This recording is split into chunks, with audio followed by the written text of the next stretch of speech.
Today is a conversation. Our session today is a conversation on privacy and security. And please feel free to submit any questions in the Q&A or the chat. We can catch both of those. And we hope to have time at the end to respond to all the questions that may come up. And we may sprinkle them in throughout the conversation as well. But before we meet our panelists, I want to share some stats on the industry. And these just came out actually just this week. So the cyber insurance market in the US grew to roughly $4.1 billion in direct written premiums in 2020. And that's an increase of 29.1% from the prior year. This is reported by the National Association of Insurance Commissioners. And then the other part of it too is how that breaks out a little bit is that according to NAIS, insurers writing standalone cyber policies wrote approximately 2.58 billion in direct written premiums. And then those that were part of a package, an insurance package, those are at about 1.5 billion in direct written premium.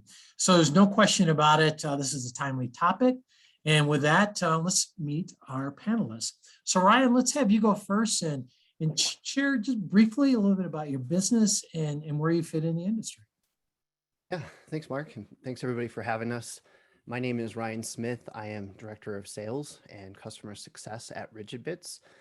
And Ridgebits is a cybersecurity firm. So basically what that means is we help businesses identify and reduce cybersecurity risks through services, technology, and consulting. And a lot of that includes working closely with IT and leadership teams as they plan ahead for cybersecurity initiatives, helping them test and reinforce what's in place and also meet compliance. And because we also help support breach investigations, we share a lot of the experience and knowledge that we gain through those events to help our clients be even more protected. As far as the insurance industry, we've been working with that vertical as a core part of our business for several years now. And before that actually was an account manager at Vertafore. So I've spent the last part of the decade really working very closely with agencies to understand technology challenges, operational challenges, efficiency challenges that they're dealing with. So a lot of that goes into what we do with our clients. In fact, a lot of what we do here at Ridgebits includes a lot of educational outreach and conversations like this today. So you'll find us at a lot of groups like NetView, AppliedNet, Big I associations, and groups like Agents Council for Technology or ACT, where we sit on their security issues work group. So if you're at any of those organizations or group events, hope to see you there in the future. Great, thank you. And Gretchen, why don't you go next? Hi there, I'm Gretchen von Iderstein. Happy to be here tonight. I head risk and information security for Flyreel, and Flyreel develops AI-powered tools for the insurance industry, most notably supporting the underwriting and claims process. Terrific, thank you on that. And Bob. Yeah, hi, I'm Bob Peacock. I'm with Spyder. So we're a startup, relatively new. We actually launched in 2021. And we're specializing in cloud-based software for the insurance marketplace, so insurance and financial services. We have two products that are currently on the market. One is a cyber device protection. The other one is a secure document storage. And we've got a third product that's coming early next year for licensing compliance for the insurance world. So our cyber protection product, it offers device protection and an auditable report, things that are needed, particularly around New York cybersecurity regulation, but it expands, to everybody. What we found is that a lot of companies out there, particularly the smaller groups, they're not aware of all the cyber protections and things that they need to do, the threat monitoring, device monitoring, patching, antivirus, everything that goes along with that. So we kind of fit in there and we'll help them do that. And then our document storage, it's not just, another document storage product. It's one that's designed for the insurance and financial services industry for protection with things like, ransomware and everything that's around cyber for storing those documents. So, we hope to continue to build on that, add additional products and really keep growing for this marketplace. I think there's a lot of opportunity for people out there to really, pay attention and help out. And that's what Spyder's all about, is really kind of bringing back. So, I'm the CTO of Spyder, really been enjoying, it's a nice, fun first year for us. And I hope that we have many more successful ones. Terrific. Well, thank you very much. I know next is Leeann, and she may be having some technical difficulties. Mark, I'm on. Oh, you're back. All right, wonderful. Sometimes my No camera worries. cuts out, but we'll just ignore that right now. Oh. Good afternoon, everyone. So I work for Coalition. We are a cybersecurity and insurance company out of the Bay Area. We are also a startup. Our CEO often states that if he had to pick one, we are a cybersecurity company first and foremost that offers insurance. We have a security platform where we scan our insurance networks and we provide proactive resources to help prevent cyber incidents before they occur. On the other end, we provide cyber insurance for when a cyber incident does occur. I help lead a team named Coalition Incident Response. So we offer forensic services to our insureds whenever a cyber incident arises. I am in Denver, but our company is based in the Bay Area, and the rest of us are sprinkled around the world. Terrific. Well, thank you for that. Well, and congratulations as well to your recent funding round. So that's very exciting to see. I bet. I can imagine. Well, thank you all for those introductions. I think as an audience, there's a great reflection of the industry here by the expertise, and I'm anxious to hear more from each one of our panelists as we go through the questions. So with that, let me jump right in. And Bob, this question is going to be asked of you first, and that is, we're all here on this call. We have different aspects of the insurance industry that we represent. So from your perspective, what makes cybersecurity challenging within the insurance industry overall? That's a good question because, I think that, most organizations are concerned about, the cybersecurity and things that they need to do. Sometimes they're not really, they don't know all the details about it, but they know that they need to do something. And particularly in the insurance, world, there's a lot of data. So a lot of companies, they might only have a small amount of data about their customers, like a bank, for example. Maybe they just have some identifying information to service the account, but insurance companies have a lot more data. They have a lot more customers, and it continues to grow. Most companies and most individuals, they need insurance, and so their customers are one or more of these companies. So there's a lot more data flow, a lot more volume that's coming in there, and it's kind of complicated by the fact that these crooks that are out there, these people that are trying to access that data and steal it and compromise computers and take over and do ransom, they're getting smarter and smarter. So it's not the same old tricks that were happening before. There are new tricks, and there's new variations of those tricks, and so you've got the expanded volume of data that's sitting out there, but you also have the ever-changing platform of hacking attempts, phishing and everything that goes along with it. So it just gets more and more complicated when you combine those two together, in that changing world. It also tends to be the most sensitive type info. So, again, like with a bank, you might have, say a taxpayer ID. Insurance companies, they might have health info, or they have, auto info, or, they just have a expanded amount of data and types of data that they're dealing with. So it kind of complicates it. And, as we all know, you don't want to have one of those attempts, that goes against your company. It's bad anyway. But when you deal with an insurance company, you're dealing with the risk and the reputational risk that goes along with losing some of that ultra sensitive data. So it's kind of everything that kind of compounds together. It makes a trickier aspect for insurance companies than it would be for, say, a company that does home remodels. You're not holding that same amount of sensitive data. Yep. Well, thank you for that. And Ryan, from your side, what have you seen, with regard to, the challenges that you're seeing other companies face or that you folks face? Yeah, it's kind of a trifecta that's going on. There's the level of risk that Bob's talking about, mixed with complex compliance requirements, as well as lack of resources.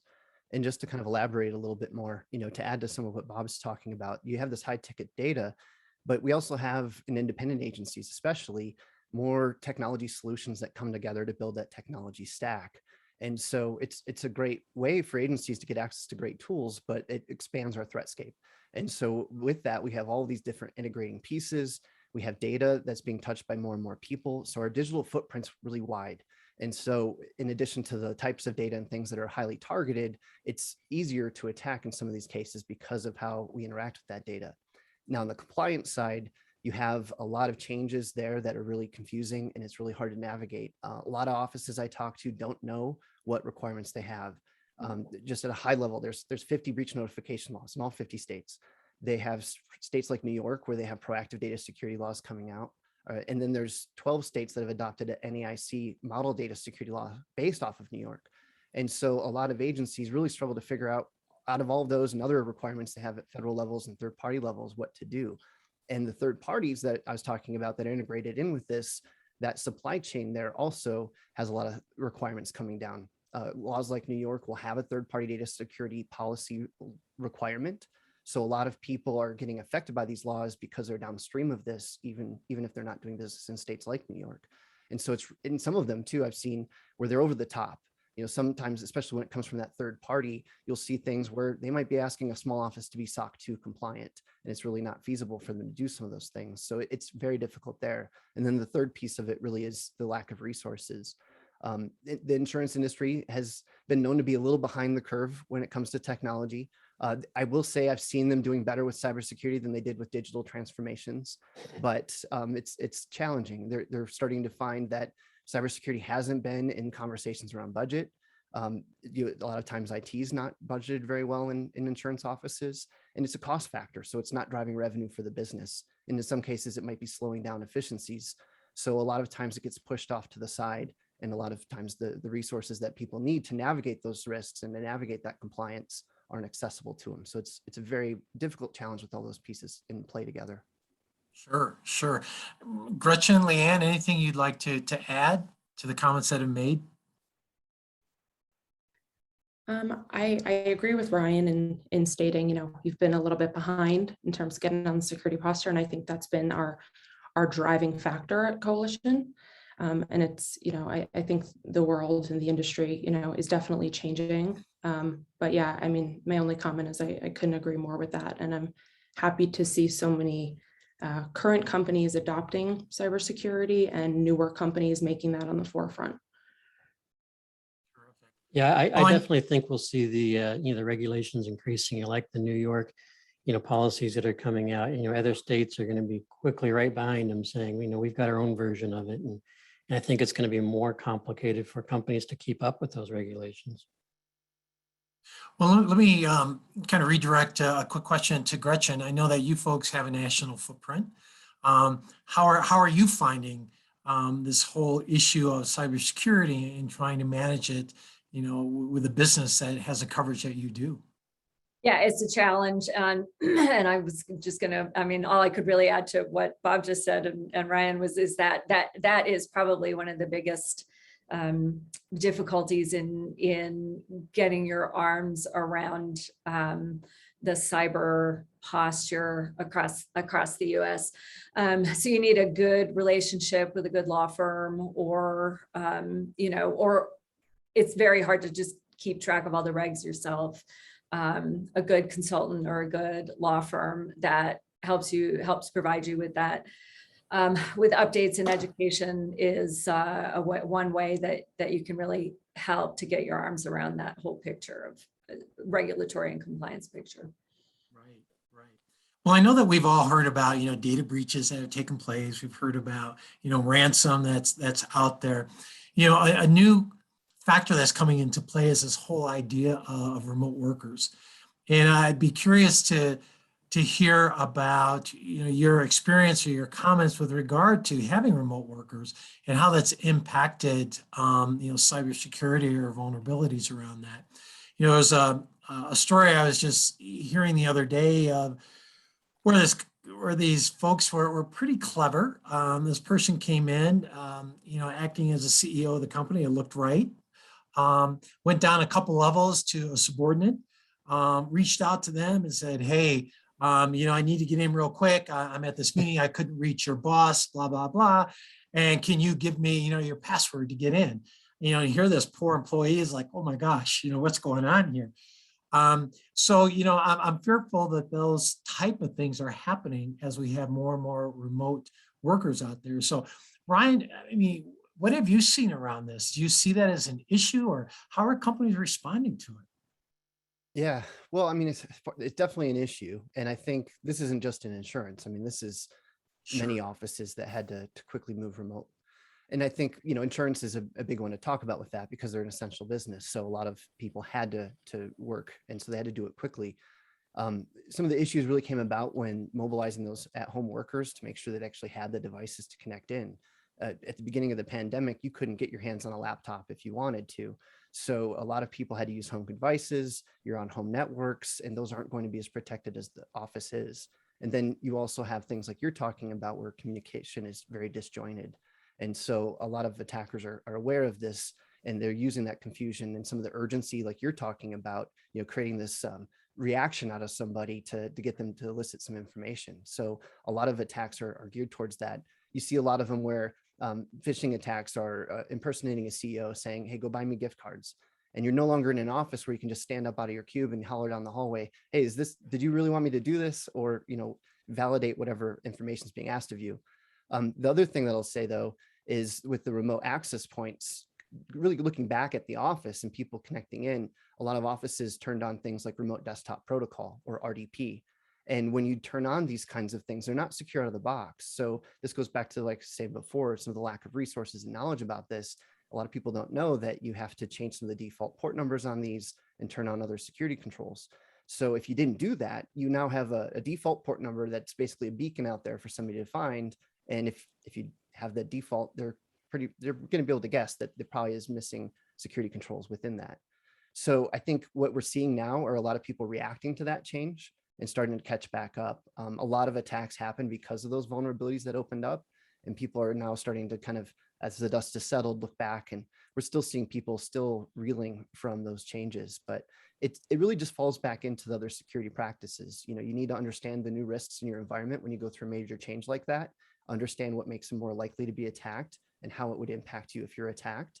And through that understanding, start to prioritize what to do. And that becomes clear as you go through those kinds of exercises. Sure. And then Leeann, given your perspective and with the companies that you're working with in that, what are you finding? So this is a big challenge for us. I think the first thing that Ryan stated was arguably the most important, that people had to move to remote quickly. So nobody really had time to put any, plan in place. There was 1 week we were in the office, the next 2, 3, 4 weeks, everybody was home. The biggest, cheapest, quickest way to do that is default Windows RDP.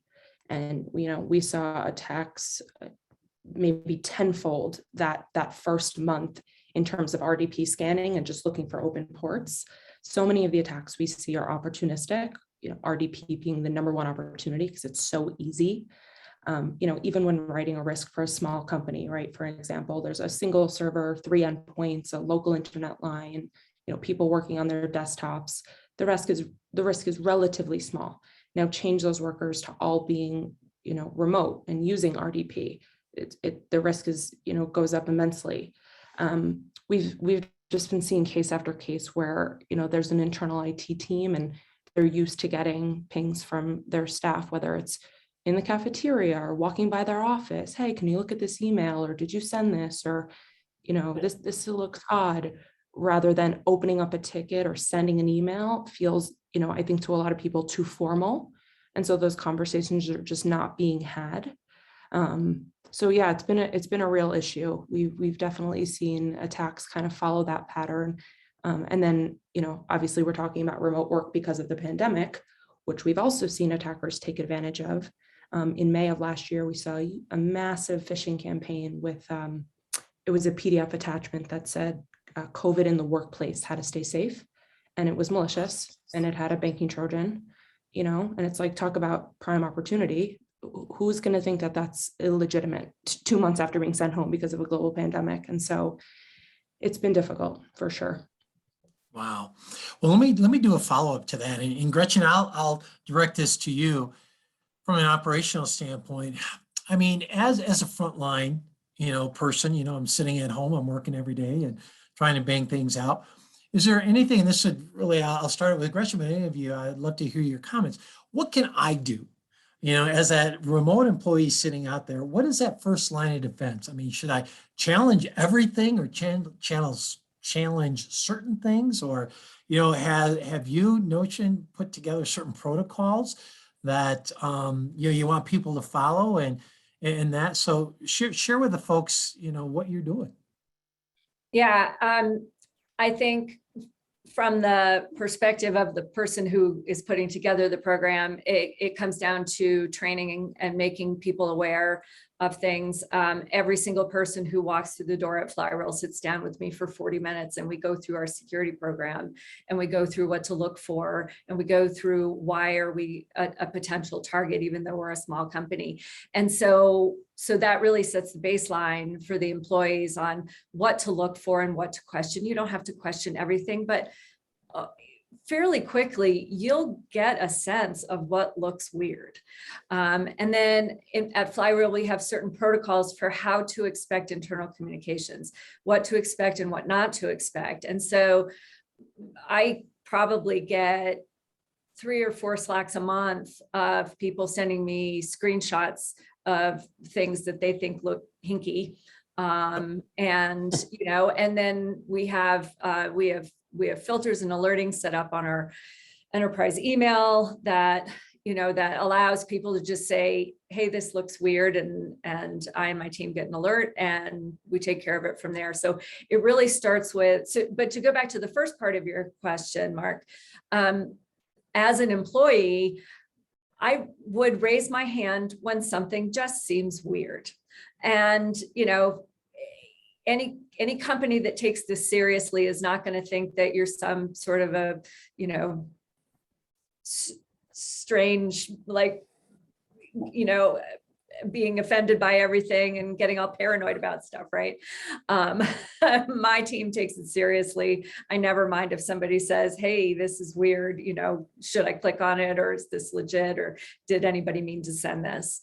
Question things, trust but verify, right? Which applies to so many different circumstances technologically, but it also applies to those environmental protocols of, hey, I think this is right, but I'm just going to pick up the phone or send a Slack.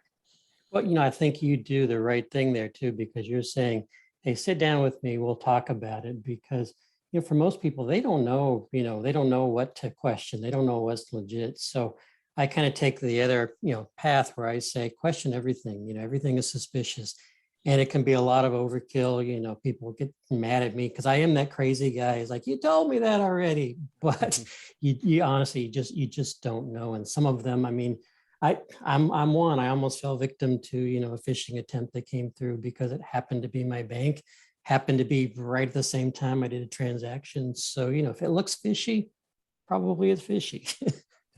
If I can add one other thing to that too, is what I like about this is that you guys are fostering a culture that opens that door for communication. And that's really important, because I think some people that I've talked to that have had attacks, somebody clicked on something, they tried to sweep it under the rug and they tried to hide it. And you want to know, you want to allow that person to come to you and share that something weird might have happened. It's okay, you're not in trouble. Let's fix this because time is important here. So you want to make sure you have that open door policy with it. Terrific. Well, that's really good. I like this idea of communication and setting it up. Don't be fearful of it. You can challenge if it doesn't feel right, probably not. So I think, Gretchen, to your point, that you'll get a sense of what's right or what's wrong, and kind of follow your gut sometimes is not a bad thing. Well, right on the heels of that, let's talk about those folks that are on our session today who might be a small startup company or an emerging piece of business, and how should they think about cybersecurity infrastructure? Do you start it with day one? At what point does it make sense? What point do you start investing dollars in it, and what would that look like? Let's start there. And Gretchen, again, you're on the operating side of it. Tell us, what have you guys seen, or what recommendations would you have, for a company your size? Yeah, I would be remiss in my professional life if I didn't say start from day one. And I think everybody from Flyreel who's on this call right now is probably rolling their eyes. But I mean it. And for the very real reason of, it is so much easier to start at square one and just build it as the foundation of how your company or your organization does business. You have to know what data, you have to acknowledge and know what data you're collecting and what you need to protect.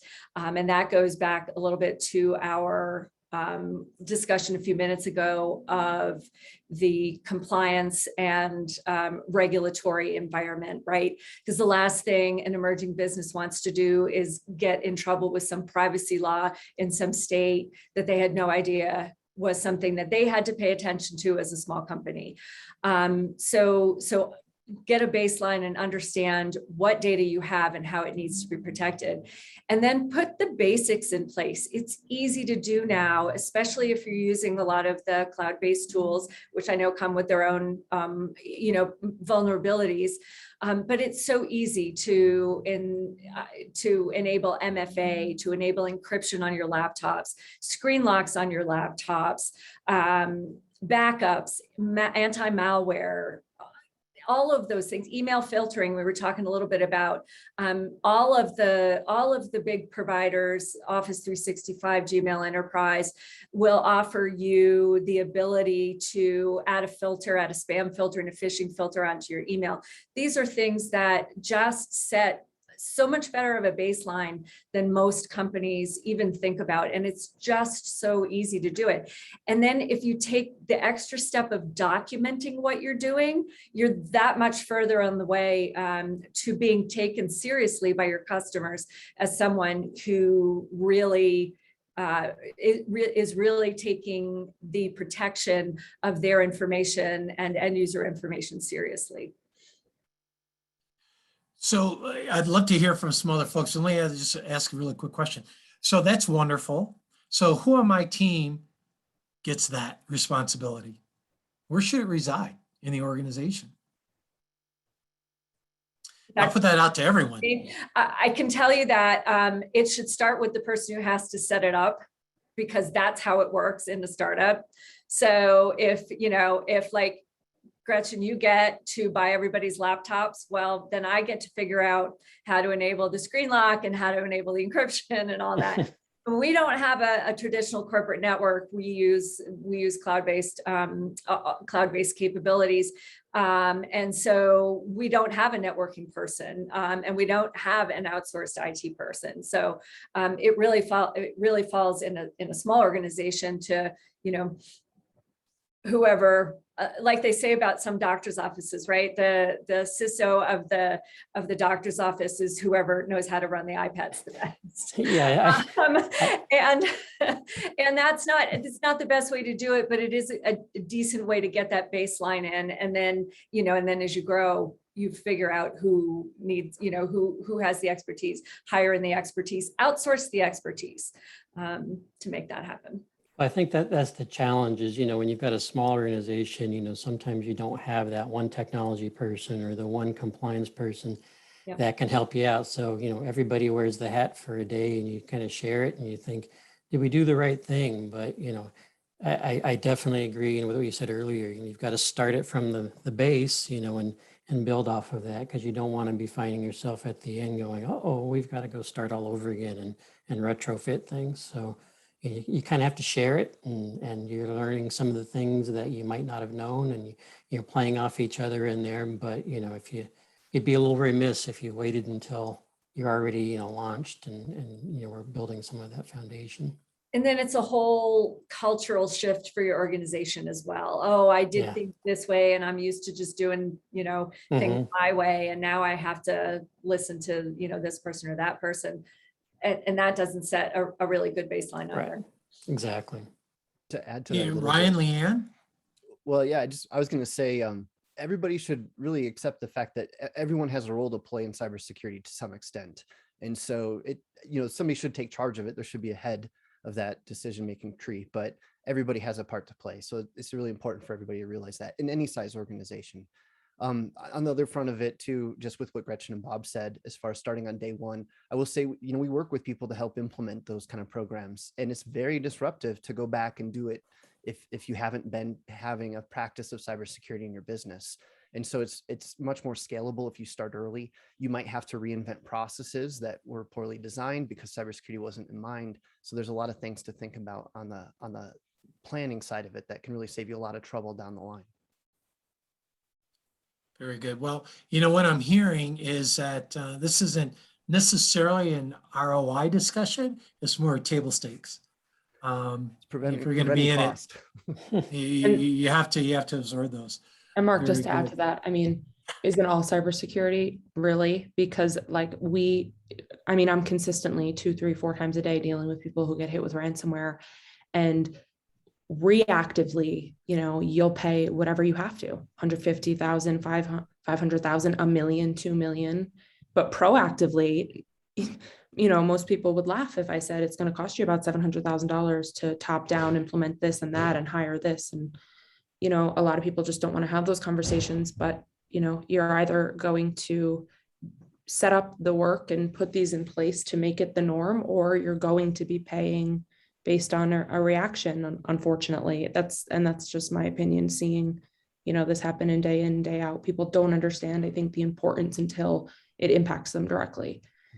Yeah. Right, and putting the baseline in place also allows you to spread that cost over a long period of time. You can't put everything in place at once, nor do you need to, but you Right. can incrementally improve your posture. Right. Well, it's interesting. I think we all, struggle with, especially a startup or early piece of business, where do we spend our dollars? And what's the level of risk and how much risk are we willing to take?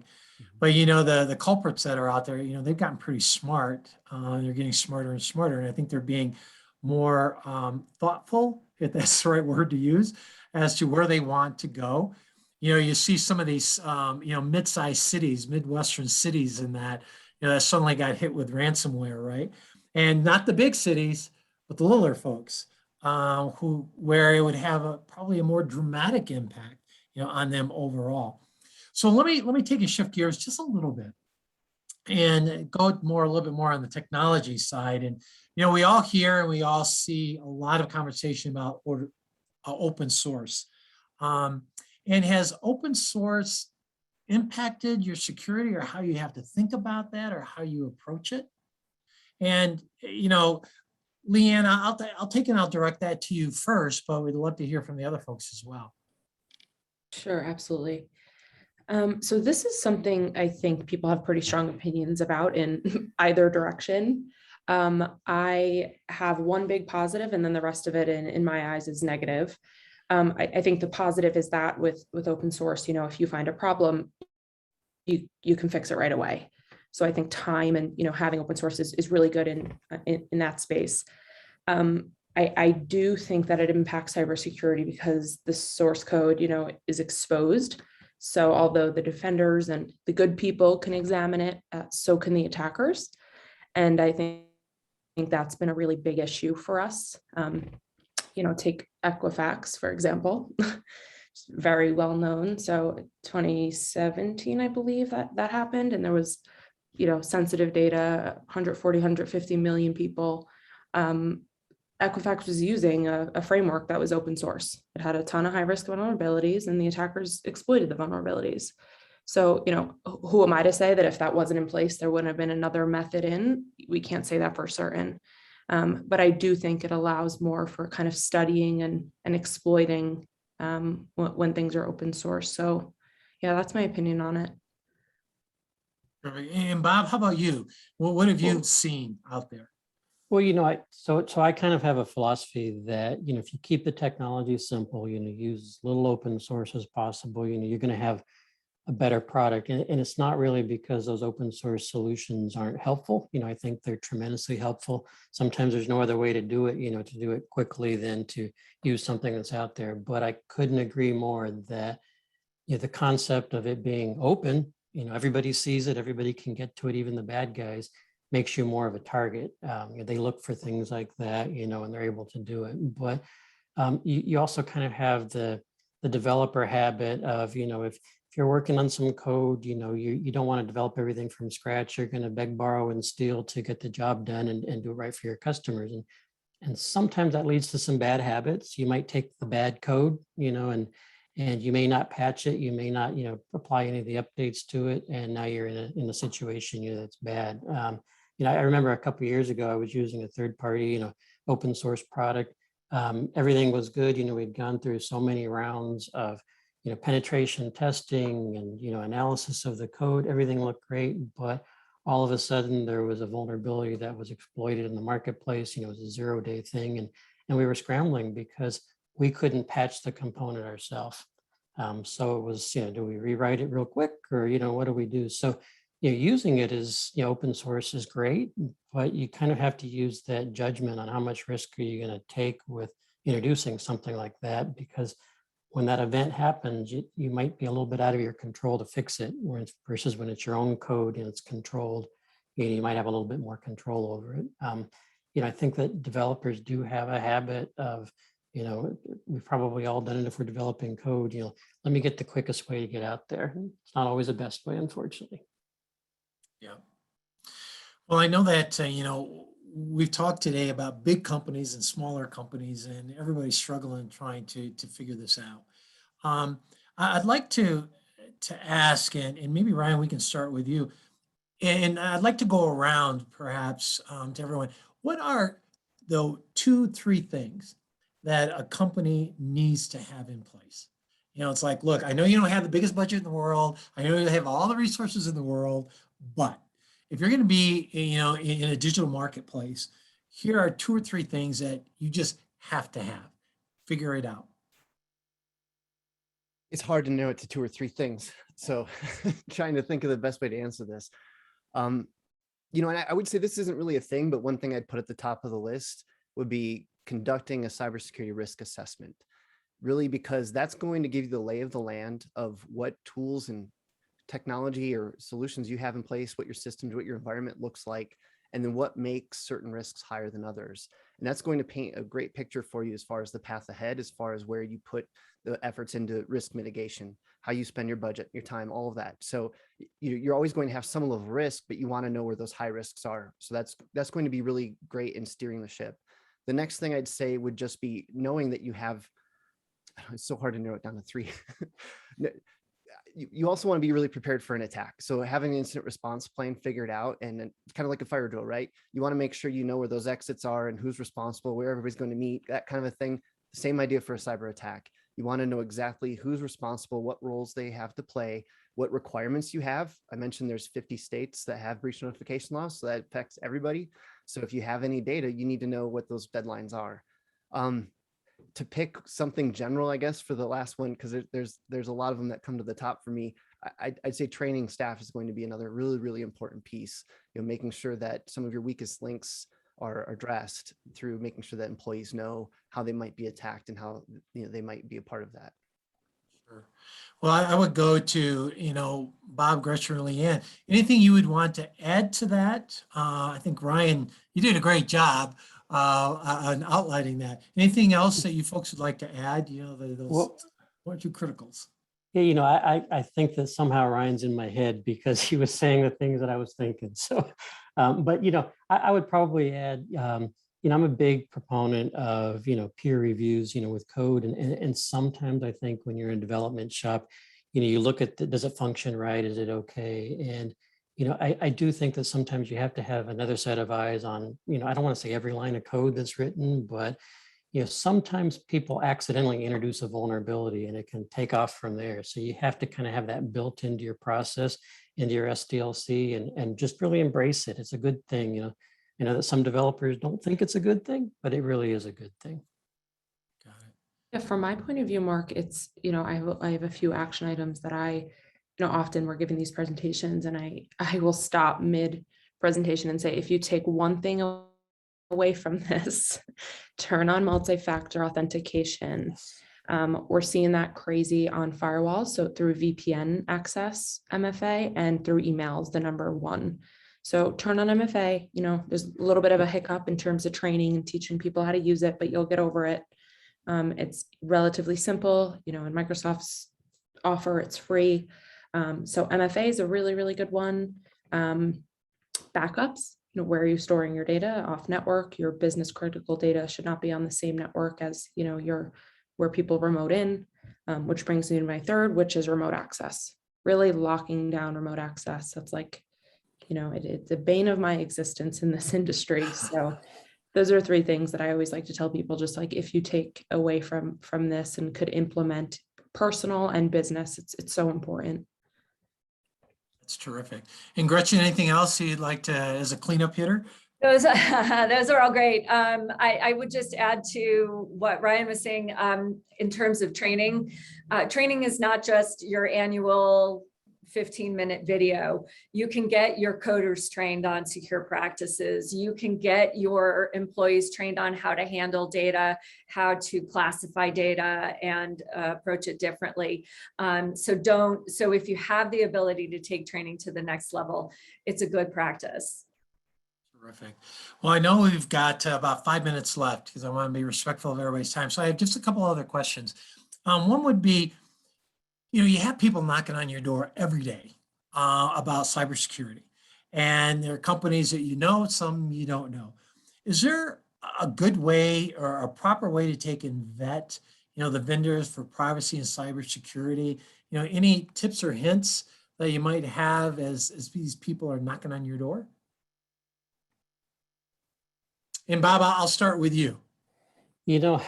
I'm struggling here because I'm going, flipping through my head of all the different people, that have knocked on the door. And I'll tell you, it's really tough to know who's legit and who can help you and who's just, I don't want to say selling a fake product, but that's exactly what, some of these places are doing. Some of them are the good guys and some are the bad guys. So, I don't know how to properly vet them, but you do have to do some homework because some of them can really help you, for the right price, and some of them can probably hurt you.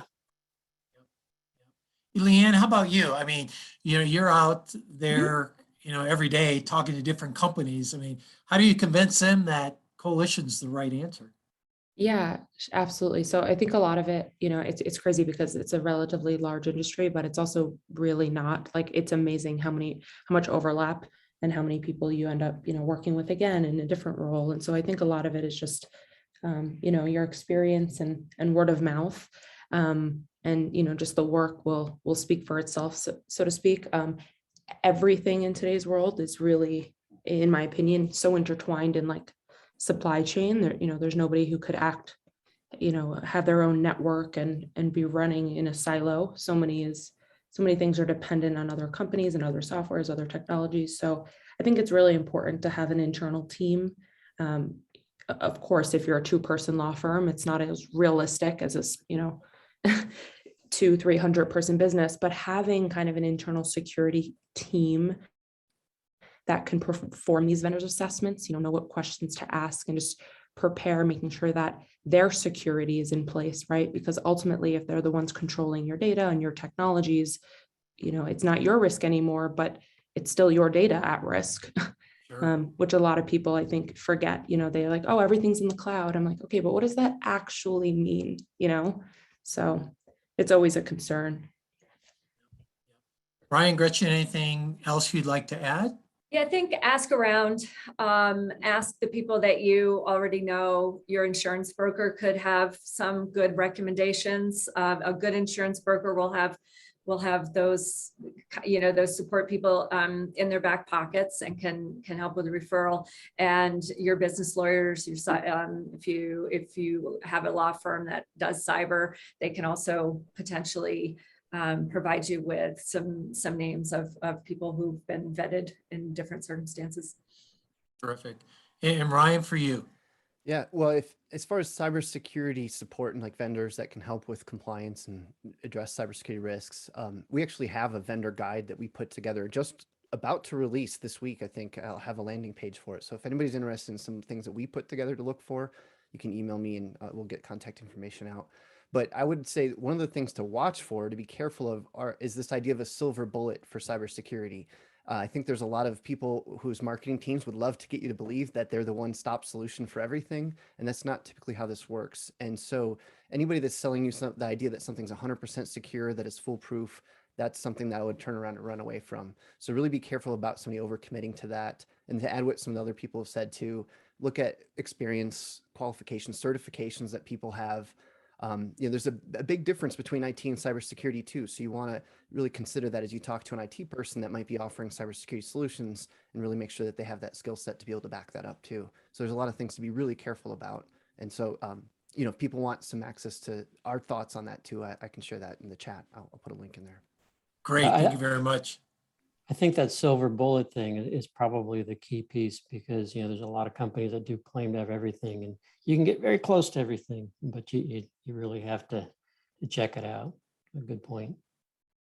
Well, thank you for that. Well, those are great comments. We're coming up on our time, but I want to thank all of the panelists for sharing your experiences and sharing your information with our audience today.